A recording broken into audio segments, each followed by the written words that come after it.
وہ نفسیاتی ڈاکٹر سے کسی نے پوچھا دوسری شادی کے بارے میں تو محترم فرمانے لگے کہ دوسری شادی میں انسان کو جھوٹ بولنا پڑتا ہے, اس کی بیوی کو اس پر سے اعتماد ختم ہو جاتا ہے, اور یہ ہو جاتا ہے اور وہ ہو جاتا ہے, یعنی غیر اخلاقی حرکت ہے. اور وہ جو باتیں بتائی واقعی صحیح تھی, ایسا ہوتا ہے کہ وہ ٹوپیاں کرائے گا, آج ادھر بیٹھا ہوا ادھر بیٹھا ہوا, صحیح سچ بتائے گا تو پکڑا جائے گا نا, سچ بتائے گا تو بھائی پکڑا جائے گا, پٹے گا. تو گھماتا رہتا ہے, ادھر بھی چائے پیے گا, دوسری بیوی کو بھی جا کے بتائے گا کہ میں تمہارے پاس چائے پینے کے لیے, آج سے پہلے میں نے کبھی چائے پی نہیں ہے, جب بھی پیتا ہوں تمہارے پاس پیتا ہوں. تو یہ ٹوپیاں. اور میں نے کلپ سنا, وہ ورکشاپ بھی کرواتے ہیں, بڑے میچور ڈاکٹر ہیں اور کافی فیمس ہیں یوٹیوب پہ. وہ نفسیاتی ڈاکٹر سے کسی نے پوچھا دوسری شادی کے بارے میں تو محترم فرمانے لگے کہ دوسری شادی میں انسان کو جھوٹ بولنا پڑتا ہے, اس کی بیوی کا اس پر سے اعتماد ختم ہو جاتا ہے, اور یہ ہو جاتا ہے اور وہ ہو جاتا ہے, یعنی غیر اخلاقی حرکت ہے. اور وہ جو باتیں بتائیں واقعی صحیح تھی. ایسا ہوتا ہے کہ وہ ٹوپیاں کرائے گا, آج ادھر بیٹھا ہوا ہوں ادھر بیٹھا ہوا ہوں, صحیح سچ بتائے گا تو پکڑا جائے گا نا, سچ بتائے گا تو بھائی پکڑا جائے گا, پٹے گا. تو وہ گھماتا رہتا ہے, ادھر بھی چائے پیے گا, دوسری بیوی کو بھی جا کے بتائے گا کہ میں تمہارے پاس چائے پینے کے لیے, آج سے پہلے میں نے کبھی چائے پی نہیں ہے, جب بھی پیتا ہوں تمہارے پاس پیتا ہوں.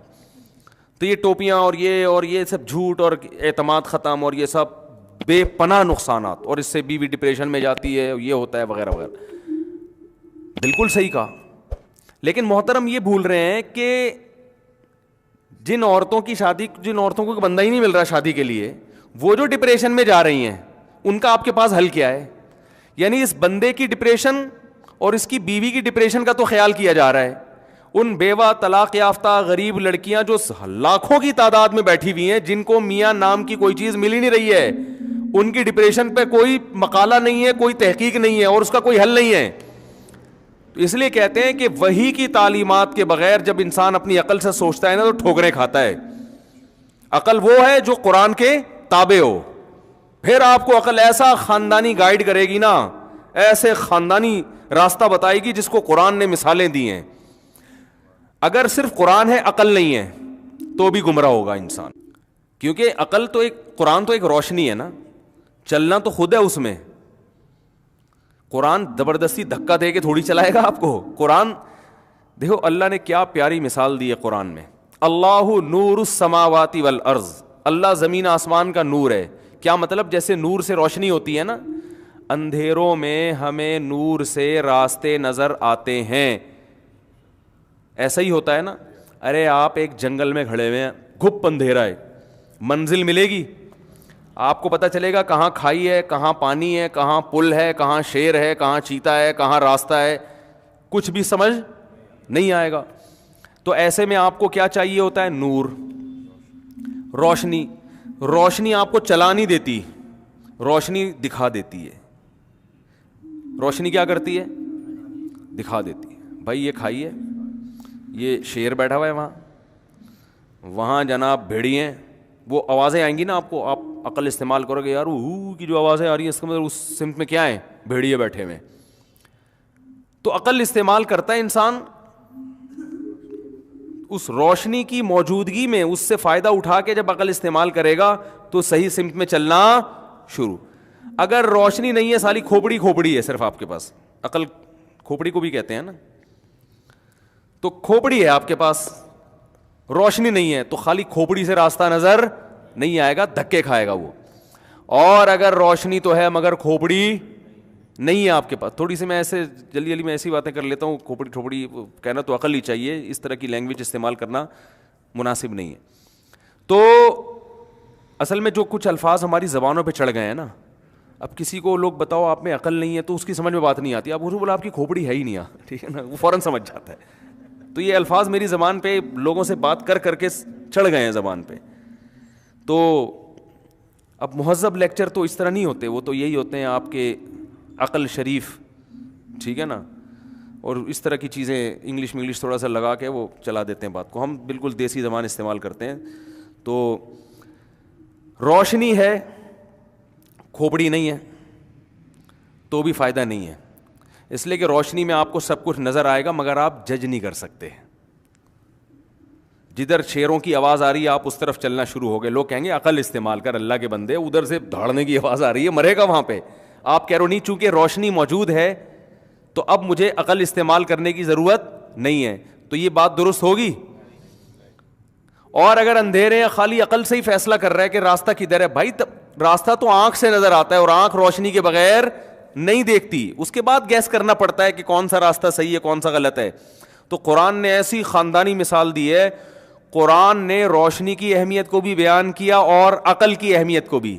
جو ملحد لوگ ہیں, مذہب کو اسلام کو نہیں مانتے, وہ عقل ہی کو ویلیو دیتے ہیں, روشنی کی ان کی نظر میں کوئی قدر نہیں ہے. اور جو مذہبی لوگ ہیں مگر صحیح مذہب کو فالو نہیں کرتے, وہ صرف روشنی کی بات کرتے, کھوپڑی استعمال نہیں کرتے وہ. تو قرآن نے بار بار کہا ان فی ذلک لآیات لأولی الالباب, اس میں عقل مندوں کے لیے نشانیاں ہیں. بتایا کہ عبرت حاصل ہوگی, صحیح راستہ نظر آئے گا صرف کن لوگوں کو, جو عقل استعمال کرتے ہیں. بغیر عقل کے راستہ نظر نہیں آئے گا. اور روشنی کی ویلیو کو بھی قرآن نے بیان کیا کہ روشنی جو ان کو ملے گی وہ کہاں سے ملے گی, اللہ کی طرف سے. اللہ کیسے روشنی دیتے ہیں؟ قرآن کے ذریعے, پیغمبروں کے ذریعے. گمراہی کے اندھیروں میں آپ کھڑے ہوئے ہو اور قرآن اور سنت کے ذریعے آپ کو اس میں روشنی مل رہی ہے. گمراہی کو اندھیروں سے تعبیر کیا ہے اور اللہ اپنے کلام کو کس سے تعبیر کرتا ہے؟ روشنی سے. تبھی قرآن نے کہا اللہ نور السماوات والارض. یہ مثال بڑی خاندانی ہے, میں کئی بیانات میں دے چکا ہوں, اگرچہ ٹاپک نہیں ہے مگر میں تھوڑا سا جلدی سے اس مثال کو بیان لازمی کروں گا. مثال ہے بڑی زبردست. اللہ نے فرمایا اللہ کی مثال جو ہے نا, اللہ آسمانوں اور زمین کا نور ہے. نور کا مطلب روشنی دینے والا ہے, اس مجازن اس کو اس لحاظ سے نور کہا گیا ہے. کیسے روشنی دیتا ہے؟ مثل نورہ کمشکات فیہا مصباح, اس کے نور کی مثال اس چراغ کی ہے جو طاقچے میں رکھا ہوا ہو. دیکھیں جس زمانے میں یہ مثال نازل ہو رہی ہے نا, اس زمانے میں یہ سرچ لائٹیں, بلب, ٹیوب لائٹیں یہ نہیں تھیں. اس زمانے میں آپ اگر اندھیروں میں ہو تو آپ کو روشنی کے لیے یا تو موم بتی چاہیے یا چراغ چاہیے یا جگنو چاہیے, یہی ہوتا ہے نا. تو چراغ اس وقت سب سے بہترین ذریعہ تھا روشنی حاصل کرنے کا. تو اللہ فرماتے ہیں جیسے اندھیروں میں کوئی کھڑا ہوا ہو اور اسے چراغ مل جائے تو کتنا خوش ہوگا وہ. تو اللہ فرماتے ہیں لیکن اللہ کی مثال عام چراغ ہی نہیں ہے, کیونکہ چراغ مٹی کے تیل سے بھی جلائے جاتے ہیں. ایسے بھی چراغ ہوتے ہیں کہ ہوا کے جھونکوں کی وجہ سے بار بار ٹمٹماتا رہتا ہے, وہ آپ کو دیکھنے میں مشکل ہوتی ہے. پھر اس کی چراغ کی روشنی میں جو آگ جلتی ہے اس میں دھواں بھی ہوتا ہے, اس سے بھی انسان ڈسٹرب ہوتا ہے, بدبو آتی ہے اس دھوئیں کی. سمجھ میں نہیں آ رہی میرا خیال ہے بات. پھر چراغ میں آپ نے بہت اچھا تیل بھی ڈال دیا, یعنی اچھا کا مطلب مٹی کا تیل یا پیٹرول ڈال دیا آپ نے اس میں, تو اس میں اس بات کا خطرہ موجود ہوتا ہے یہ کوالٹی وائز اچھا نہ ہو. جیسے پراٹھے جو ہوٹلوں کے ہم صبح کھاتے ہیں, اب وہ گھی بھی ہے تو پتہ نہیں کہاں سے گھی لیا ہے ٹھیک ہے نا. میں تو سوچ رہا ہوں دیسی گھی کے ڈبے اپنی جیب میں لے کے جایا کروں. ہوٹل والے سے بولے یار اس میں تو مجھے پراٹھا بنا کے دے دے, تو اپنے ساتھ لے جایا کرو ساری چیزیں. آج کل کوئی بھروسہ نہیں ہے یار, یہ کیا گھی, کون سا قسم کا گھی ہے, کیا کھلا رہے ہیں. خیر, تو اللہ فرماتے ہیں کہ میں جو ہدایت دیتا ہوں نا, تو اس کی مثال جو قرآن ہے اس کی مثال ایسے ہے جیسے آپ ایک اندھیرے جنگل میں کھڑے ہو, کوئی روشنی کا انتظام نہیں ہے, لیکن اس میں ایک ایسا چراغ مل گیا. تو مثل نورہ کمشکات, اللہ فرماتے ہیں میرے نور کی مثال ایک طاقچے کی طرح ہے. کیونکہ جب دیوار میں طاقچے ہوتے ہیں نا, اس میں جو چراغ ہوتا ہے وہ ہوا سے بچتا ہے, وہ چاروں طرف سے ہوا کے جھونکے اسے بجھاتے نہیں ہیں, اس کی روشنی کو کم نہیں کرتے, بار بار ڈم نہیں کرتے. تو ایک محفوظ جگہ پہ ہے. فیہا مصباح, جس میں چراغ رکھا ہوا ہے. المصباح فی زجاجہ, اور وہ چراغ بھی ایک خوبصورت شیشے کے برتن میں ہے, کیونکہ جو آئینہ ہے نا شیشہ, وہ اور روشنی کو ریفلیکٹ کرتا ہے اور پھیلاتا ہے, وہ روشنی کو چمکاتا ہے. اور الزجاجۃ کأنہا کوکب دری, جس شیشے میں وہ چراغ رکھا ہوا ہے ایسا خاندانی شیشہ ہے جیسے چمکتا ہوا موتی. جو ہیرا ہے نا, ہیرا, اس میں کیسی لائٹیں نکلتی ہیں, یعنی دیکھنے میں بڑا خوبصورت اٹریکٹیو ہوتا ہے. ہر چراغ اس قابل نہیں ہوتا کہ انسان کا دل اس کی طرف مائل ہو. اور فرمایا کہ یوقد من شجرۃ مبارکۃ, اسے جلایا جاتا ہے ایک ایسے درخت سے جو برکت والا درخت ہے, اس میں اپنی فائدے ہیں. اس برکت والے درخت کا نام ہے زیتونۃ, زیتون کا درخت ہے. لا شرقیۃ ولا غربیہ، اور زیتون کا بھی ناقص تیل نہیں ہے.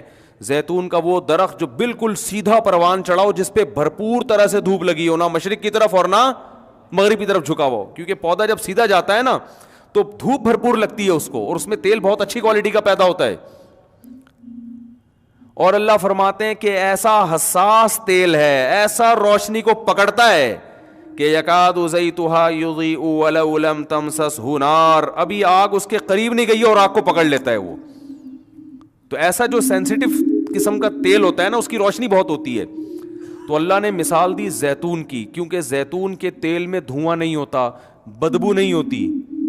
آگ ہوتی ہے مگر آگ میں جو بدبو اور یہ سب چیزیں نہیں ہوتی ہیں، اور اس کی روشنی میں چمک بہت خوبصورت ہوتی ہے، یعنی وہ خود ایک اچھا لگ رہا ہوتا ہے، بڑی شفاف روشنی کو پھیلاتا ہے وہ.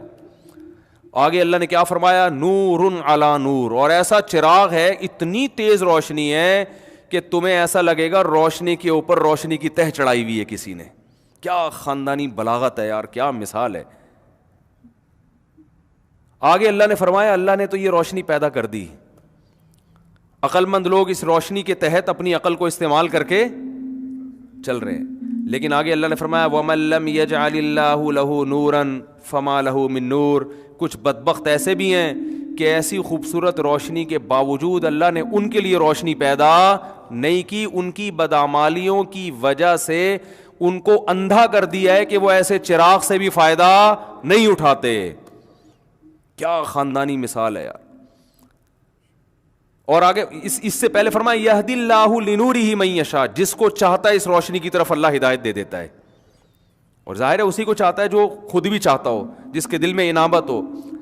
تو اللہ فرماتے ہیں کہ جس کے دل میں انابت ہوتی ہے، جس کے دل میں جو چاہتا ہے کہ مجھے روشنی ملے، تو اللہ اس کو ہدایت دے دیتا ہے اس روشنی کی طرف. اس کی مثال ایسے جیسے اندھیرے میں چند آدمی کھڑے ہوئے اور بھٹک رہے ہوں کہ یار قدم رکھنا کہاں ہے، آگے کھائی تو نہیں، آگے گیدڑ تو نہیں بیٹھا ہوا، آگے کوئی شکاری تو نہیں ہے، گولی تو نہیں مار دے گا، بھٹک رہے ہوں، کچھ نظر نہ آ رہا ہو. ان میں ایک ہو جو واقعی چاہتا ہو کہ مجھے روشنی مل جائے اور اس کی حقیقت میں جستجو شروع کر دے. وہ کہے یار راستہ چھوڑو، پہلے روشنی تلاش کرو. ارے یار کیا دوں، کیسے مثال سمجھاؤں، مثالوں پہ مثالیں آتی رہتی ہیں. دیکھو 10 آدمی ہیں جنگل میں، خواہش تو ہر ایک کی ہوگی کہ راستہ ملے. کیا خیال ہے؟ خواہش تو کہ بھائی بھٹکنے کو کون پسند کرتا ہے، لیکن ایک اس خواہش کو پورا کرنے کا پراپر طریقہ استعمال کر رہا ہے، اور ایک ادھر ادھر پاؤں اور ہاتھ مار رہا ہے اپنی عقل استعمال کر کے.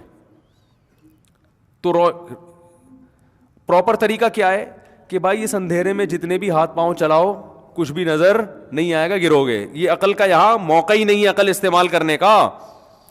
یہاں سب سے پہلے ہمیں چراغ چاہیے، روشنی چاہیے. تبھی اندھیرے میں سب سے پہلے کہتے ہیں یار کسی کے پاس لائٹر ہے، کسی کے پاس موبائل میں ٹارچ ہے. یہ ہوتا ہے نا.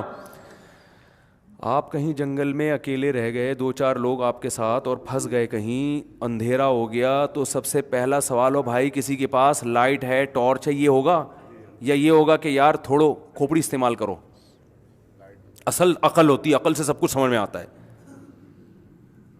وہ بھائی عقل ہی خود کہہ رہی ہے کہ یہاں پہلے روشنی کا انتظام ہو، پھر کھوپڑی استعمال کرنا، اس کے بعد مشورہ کریں گے کہاں جانا ہے، پہلے تو روشنی تو کرو. حضرت موسیٰ علیہ السلام جب اپنی زوجہ کو لے کر مدین سے مصر کی طرف آ رہے تھے تو راستے میں راستہ بھول گئے. تو اپنی زوجہ سے کیا کہا؟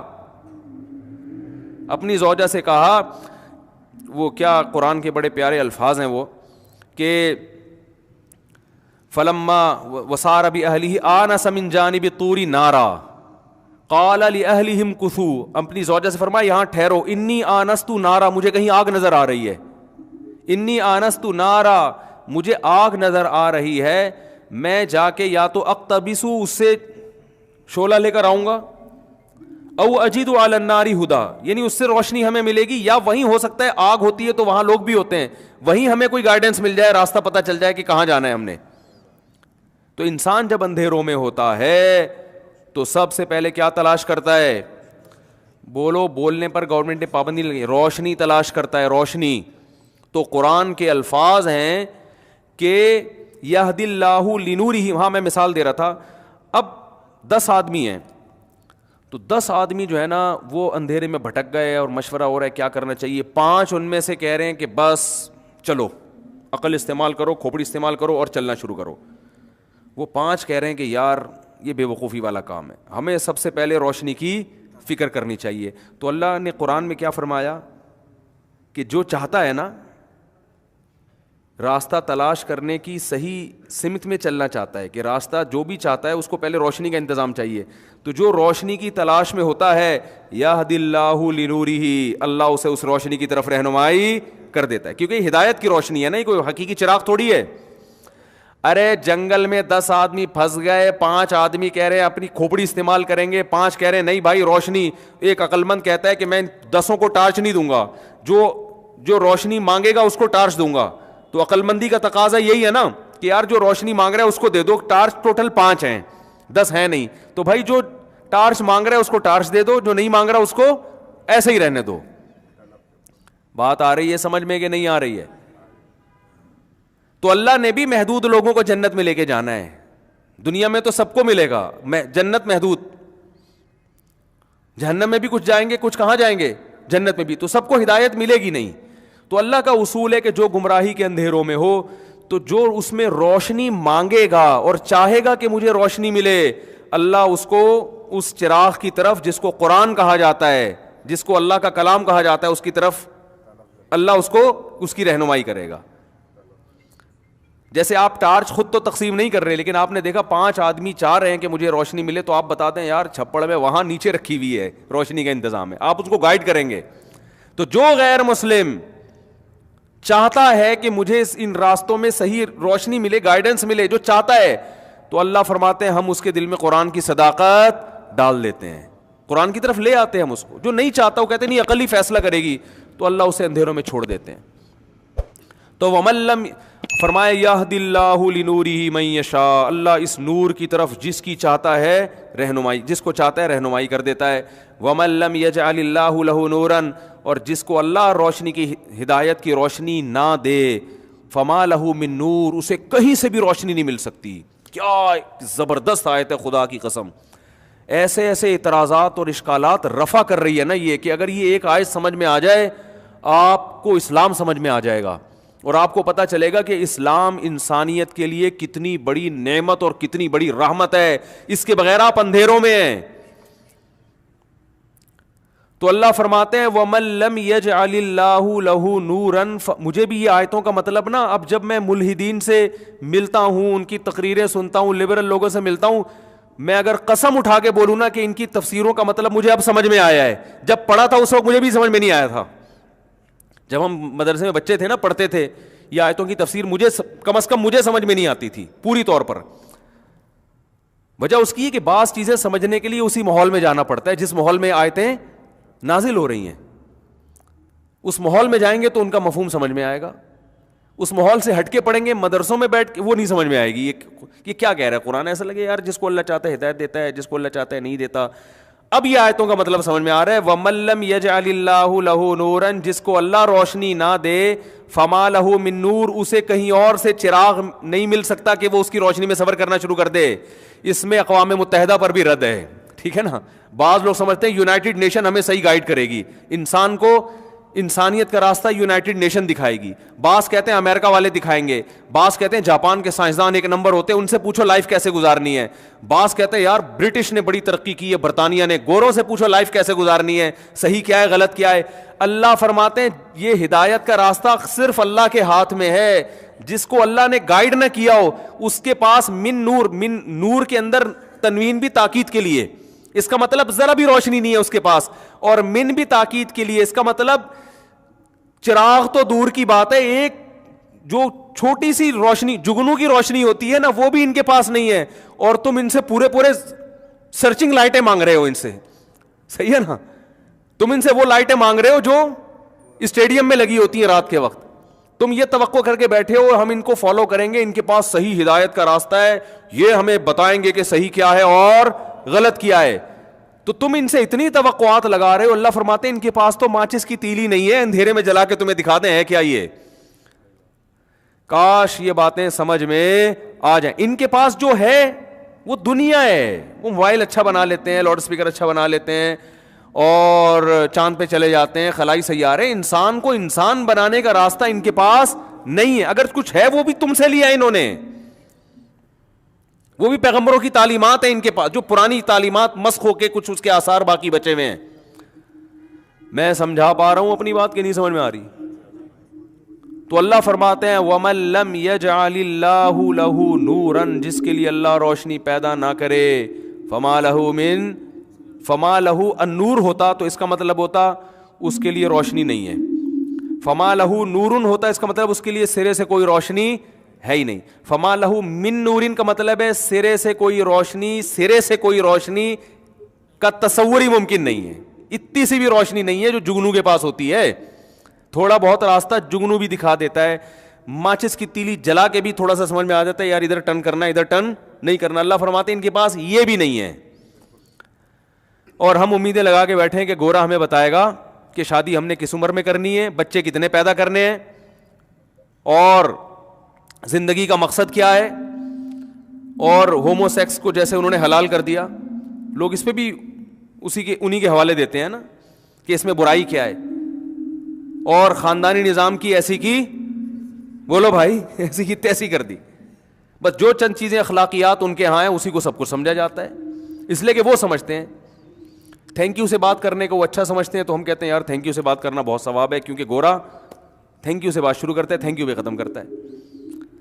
تو ٹھیک ہے, یہ اچھی بات ہے, مسکرا کے بات کرنی چاہیے. تھینک یو وینک یو شروع میں جتنے مرضی لگائیں, ہر تھینک یو پہ 10 نیکیاں ملیں گی آپ کو انشاءاللہ.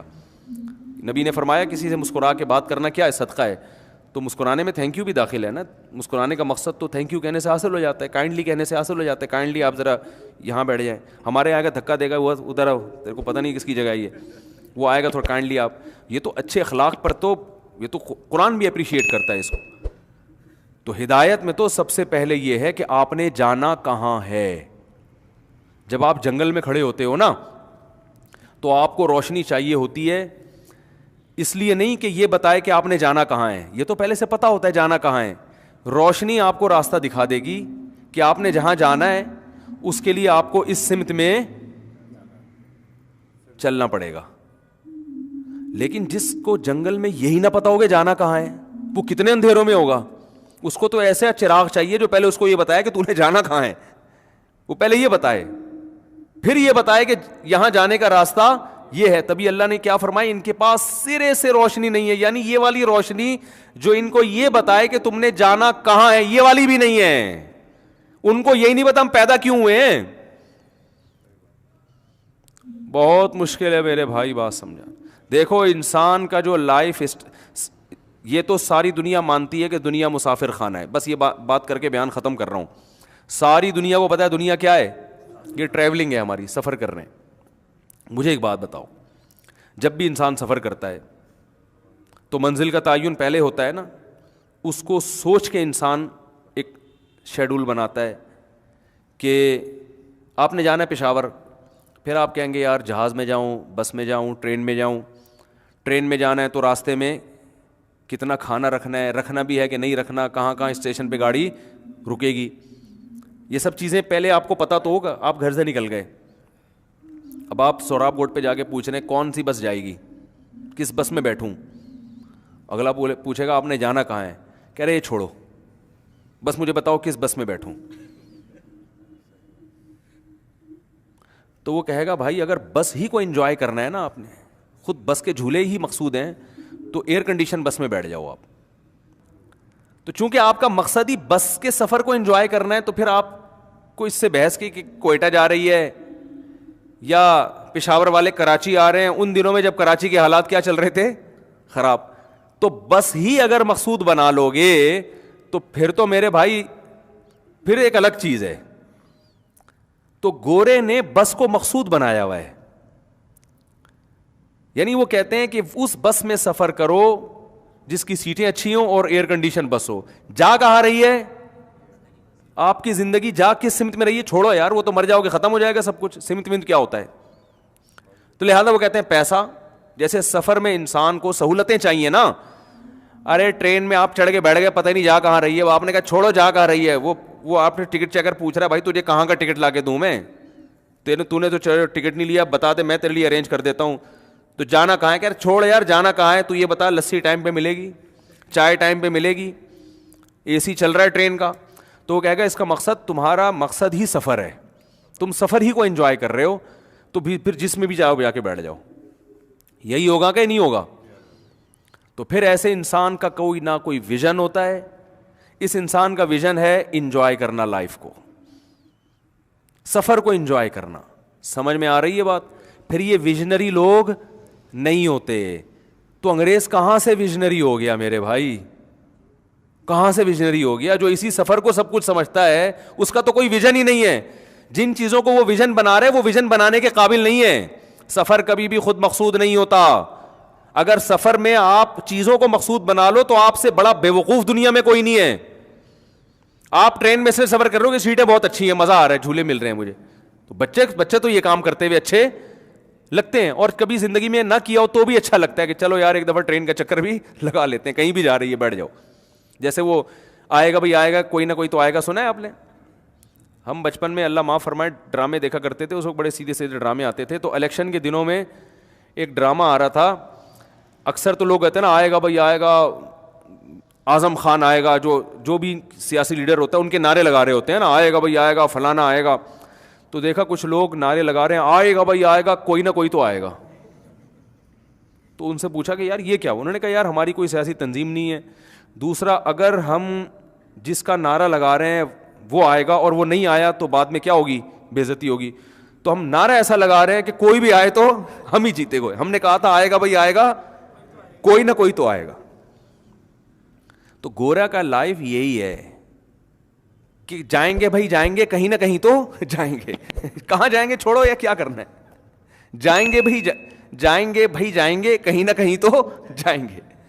جس کا کوئی ویژن نہیں ہوتا میرے بھائی, وہ سفر کو جب مقصود بناتا ہے تو جو چیزیں غیر مقصود تھیں ان کو وہ کیا بناتا ہے؟ مقصود. جو ضرورت تھی اس کو مقصد بنا لیتا ہے. سفر میں سیٹ آپ کی ضرورت ہے, آپ کا ہدف نہیں ہے. سفر میں پنکھا چل رہا ہو یہ آپ کی ضرورت ہے, آپ کا ہدف نہیں ہے. اخلاق سے آپ سے ایئر ہوسٹس بات کرے یہ آپ کی ضرورت ہے, یہ آپ کا ہدف نہیں ہے. اب آپ اسی کو پی آئی اے میں اس لیے سفر کر رہے ہو, نہیں پی آئی اے کی مثال نہیں بنے گی یہاں پہ. آپ اتحاد ایئر لائن میں اس لیے سفر کر رہے ہو کہ ایئر ہوسٹس کے اخلاق بہت اچھے ہیں. اب وہ دبئی جا رہی ہے بھائی, تو نے جانا کہاں ہے؟ تو نے لاہور جانا ہے, تو اخلاق کی وجہ سے اس میں چڑھ گیا. اس سے بہتر تھا WI11 میں بیٹھ جاتا, جہاں اخلاق کے علاوہ سب کچھ ملے گا, لیکن جہاں جا رہا ہے وہاں تجھے اتار دیتی ہو. تو یہ بہت بڑی حقیقت ہے جو قرآن سمجھاتا ہے, پیغمبر سمجھاتے ہیں. دیکھو انگریز کتنی ترقی کر لے, لوگ بہت مرتے ہیں یار, اتنا کچھ کر لیا, مرے گا تو نہ, جائے گا تو مٹی میں. وہ سائنٹسٹ جس نے چاند پہ قدم رکھا, نیل آرم اسٹرانگ, وہ بھی کہاں ہیں آج کل؟ تو اس حقیقت سے کیوں آنکھیں چراتے ہو بھائی؟ اس دنیا کا انجام بھی مٹی, انسان ترقی جتنی بھی کر لے انجام مٹی ہے. تو یہ تو خدا پہ بہت بڑا الزام ہے کہ اتنا کچھ کر رہا ہے انسان, اس کا رزلٹ زیرو آ رہا ہے.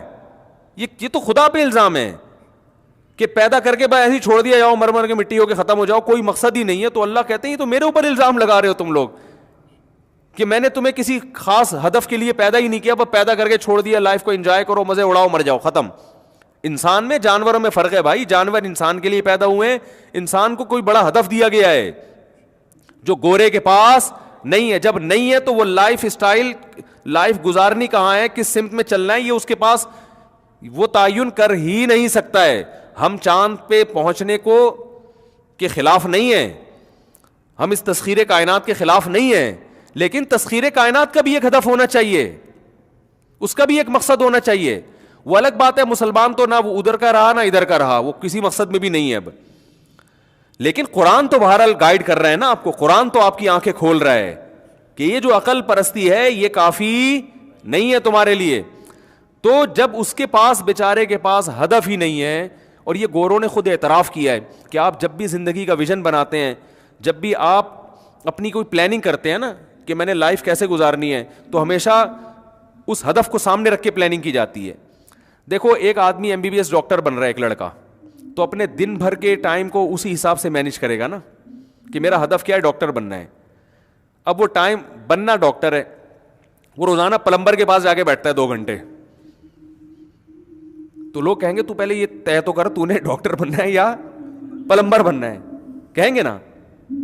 ڈاکٹر بننا ہے تو آپ کی ساری ایکٹیویٹیز پھر اسی حساب سے ہونا شروع ہو جائیں گی. اس میں کھانا بھی آئے گا, پینا بھی آئے گا, وہ ضرورت ہے آپ کی. بھائی آپ پلمبر بنو یا ڈاکٹر بنو, کھانا پراٹھے تو سب کھائیں گے اس میں. اب یہاں بھی یہی ہے میرے بھائی, ترقی تو سب نے کرنی ہے, تو انسان کی نیچر ہے, چاند پہ بھی جائے گا, خلاؤں کو بھی مسخر کرے گا, لیکن یہ ہدف تھوڑی ہے. خلائیں بھی مسخر ہوں گی, میڈیکل سائنس میں بھی ترقی کرے گا, یہ سب ہماری ضرورت ہے بھائی. دنیا میں رہنا ہے تو دنیا تو مادی اسباب کے بغیر چلتی نہیں ہے. یہ تو ہے کہ جب آپ ڈاکٹر بھی بننا چاہتے ہو تو بھوک کے ٹائم پہ کھانا تو آپ کو بھی کھانا پڑے گا. یہ تو بنیادی مادی ضرورتیں ہیں, یہ ہر ایک کو پوری کرنی ہے. تو اس میں جب کھانا پڑے گا تو اس کے لوازمات میں سے ہے کہ بھئی کھیتی باڑی بھی کرنی پڑے گی. جب کھیتی باڑی کرنی پڑے گی تو ایگریکلچر جو ہماری یونیورسٹیاں ہیں ان کو بھی بنانا پڑے گا تاکہ کم محنت میں زیادہ سے زیادہ گندم اگایا جا سکے. پھر جناب یہ ان شعبوں میں بھی آگے جانا پڑے گا. تو یہ سارے اس کے لوازمات ہیں, مگر ان میں سے کوئی بھی ہمارا ہدف اور مقصد بولو نا نہیں ہے. یہ ساری ضرورتیں ہیں اور انگریز ان ضرورتوں کو علی وجہ الکمال پورا کر رہا ہے. لیکن اس کے پاس ایک بہت بڑی گمراہی کہ اس کو یہ پتہ ہی نہیں ہے کہ میں دنیا میں آیا کیوں, اللہ نے خود انسان کو بنایا کیوں ہے. اس کے ان کے پاس جواب نہیں ہے. ادھر ادھر کی فالتو قسم کی باتیں ہیں, وہ کہیں ویسے ہی بنا دیا, اتفاق سے بن گئے. تو اتفاق سے تو نہیں ہو سکتا, یہ تو بے وقوفوں والی بات ہے. اتفاق سے 2 اینٹیں اوپر نیچے نہیں رکھی جا سکتی کروڑوں سال میں. آنکھ, کان, ناک, دل, دماغ, جگر, گردے, پھیپھڑے, کلیجی سب اپنی جگہ جا کے ڈارون کے نظریے کے مطابق اتفاق سے بن کے پھیپھڑے بن کے انسان بن کے وجود میں آ گیا. یہ دنیا کا پاگل سے پاگل انسان بھی ایسی بات نہیں کر سکتا. آپ کو پھر اتنے بڑے سائنسدان کیوں کرنے ہیں؟ خدا کو ڈکشنری سے نکالنے کے لیے کرنی پڑ رہی ہے ان کو یہ بات, کیونکہ خدا کو لائیں گے تو مذہب آئے گا, مذہب آئے گا تو پھر اسلام آئے گا, اسلام آئے گا تو مولوی آئیں گے. انگریز کہے گا, آئنسٹائن کہے گا یار مولانا لوگوں کی بات میں سنوں ہے بھائی. کیونکہ جب ایک چیز لاؤ گے نا تو پھر باقی چیزیں بھی خود بخود. جو سائنسدان خدا کا انکار کرتے ہیں وہ اس لیے کرتے ہیں کہ خدا کو مانو گے تو پھر سوال ہوگا, خدا نے انسان کو بنایا ہے تو جو چیز خود سے بنتی ہے اس کا ویژن نہیں ہوتا, بنائی جاتی ہے اس کا مقصد ہوتا ہے. تو وہ مقصد کیا ہے؟ تو وہ مقصد تو خدا ہی بتائے گا, خدا کے علاوہ کوئی نہیں بتائے گا. تو خدا کی پھر آسمانی کتابیں ہیں, تو آسمانی کتاب قرآن کے علاوہ کوئی بھی محفوظ نہیں ہے. گھوم پھر کر پھر اسلام اور قرآن کے علاوہ کوئی آپشن بچتا ہی نہیں ہے خدا تک پہنچنے کا آپ کے پاس. اس ساری ٹینشن سے بچنے کے لیے انہوں نے کہا خدا کو ڈکشنری سے